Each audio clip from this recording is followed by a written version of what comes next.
जय जीवदानी। कैसे हैं आप लोग? आशा करती हूँ आप मेरा मोटिवेशनल शो देख रहे होंगे और इसमें वर्णित जो मैं बता रही हूँ आपको वास्तु के टिप, मेडिटेशन के टिप ये आपने अपनाए होंगे और शुरू कर दिया होगा। मेडिटेशन और वास्तु के जो मैं प्रैक्टिकल टिप दे रही हूँ वो अपना लीजिए। इसमें कोई दो राय नहीं है कि ये जो टिप हैं ये करने के बाद आपको उसका असर तुरंत से दिखाई देगा। चलिए अब आज के टॉपिक की तरफ बढ़ती हूँ। मैं कामिनी खन्ना अपने इस चैनल YouTube/ब्यूटी विद एस्ट्रोलॉजी से सब्सक्राइब कीजिए। मेरा ये चैनल हमेशा ही कहती हूँ YouTube/ब्यूटी विद एस्ट्रोलॉजी। जब आप सब्सक्राइब करेंगे तो पॉपअप होके ऊपर बेल बटन आएगा, उसे क्लिक करते ही मेरे चैनल की सभी जानकारियां आप तक पहुंचती रहेंगी। आज का हमारा टॉपिक है बेइज्जती। बेइज्जती एक ऐसा टॉपिक है जो सदियों से अनादि काल से चला आ रहा है। ऋषियों ने, मुनियों ने कई बेइज्जतियां सही और फिर बेइज्जती होने के बाद उन्होंने कई सारे ऐसे डिसीजंस लिए, कई सारे ऐसे परिणाम हुए जिससे महाकाव्य लिखे गए, परिणाम हो गए। और ऐसे में आपने सुना होगा कि द्रौपदी और दुर्योधन की कहानी भी, कई सारी कहानियां मैंने भी सुनी है, कई सारे किंवदंतियां और कई सारी सच्चाइयां भी मैंने सुनी हैं। और ऐसे में मैं आपको एक पॉजिटिव थॉट देती हूँ। होती रहती हैं बेइज्जतियां घर में, बाहर, समाज में, देश में, सब जगह। आपकी कभी चाहते हुए कभी ना चाहते हुए कुछ ऐसी बात निकलती है कि आप दिल महसूस के रह जाते हैं, आप जवाब नहीं दे सकते। और अगर आपने जवाब दिया तो बात बिगड़ जाती है, और कभी आप चुप रह गए तो बात संवर सकती है। अगर आप चुप रह गए हैं बात संवारने के लिए, तो याद रखिए बात को खिचड़ी मत पकाइए। आपने उस बात को हथियार बना लेना है। अब वो हथियार कोई धारदार हथियार नहीं है जिसका कोई उपयोग करना है, ये दिमागी हथियार है कि आपको क्या करना चाहिए। आपको योग्य बनना है। जिस व्यक्ति ने आपसे कुछ कहा होगा या सामाजिक लेवल पर आपके साथ कुछ हुआ होगा, तो अपना दर्जा बढ़ाना है। अपनी खुन्नस, अपने अंदर के विचार और अपनी अंदर की शक्तियां, रोने गाने, लोगों को सुनाने कि मेरी बेइज्जती हो गई, मैं बर्बाद मत कीजिए। डिप्रेशन में जाने या कुछ ऐसा करने जिससे डॉक्टरों के पास जाना पड़े आपको, ऐसा मत कीजिए। बल्कि उसी समय निश्चय कीजिए, निश्चित कीजिए कि आपको करना क्या है। बात वहीं पर आकर उठती है कि मेरी माँ कहती थी कि करना क्या है उसकी चर्चा करो, जो हो गया सो हो गया। तो ठीक है, करना क्या है? एक लंबी लकीर खींचनी है, उस छोटी लकीर उसको छोटी लकीर बना देना है।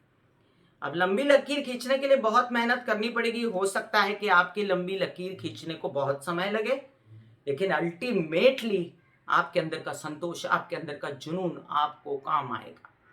और वो जो एक परिस्थिति थी उससे आप बाहर निकल के कई बेहतर परिस्थिति में पहुंच जाएंगे।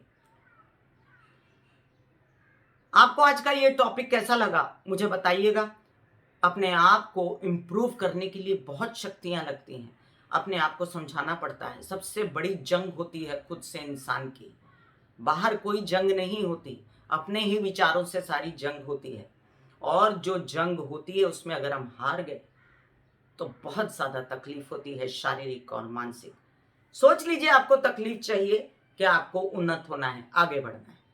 ठीक है, तो चलिए आते हैं मेडिटेशन की टिप की ओर। मेडिटेशन में हमने जाना था गंगा, जमुना और सरस्वती, ये सांस की क्रियाएं।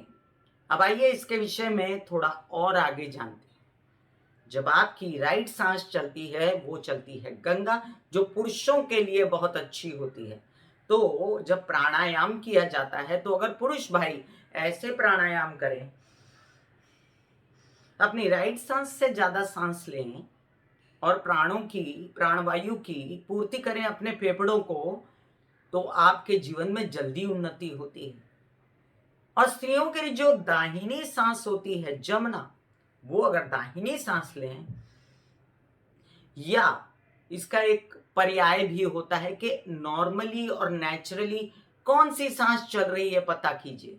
मतलब आपको कुछ काम करना है, झट से देख लीजिए कौन सी सांस चल रही है, लेफ्ट के राइट, कौन सी ज्यादा तेज है और कौन सी ज्यादा कम तेज है। इसका मतलब आपका काम होगा या नहीं होगा। दरवाजे से बाहर निकलते वक्त भी सांस चेक की जाती है और फिर वो पैर बाहर निकाला जाता है। गंगा जागृत है कि जमुना जागृत है। और जब मेडिटेशन करते हैं तब जागृत होती है सरस्वती। सरस्वती को जागृत देखना बहुत कठिन काम है, प्रैक्टिस की बात है, असंभव कुछ भी नहीं।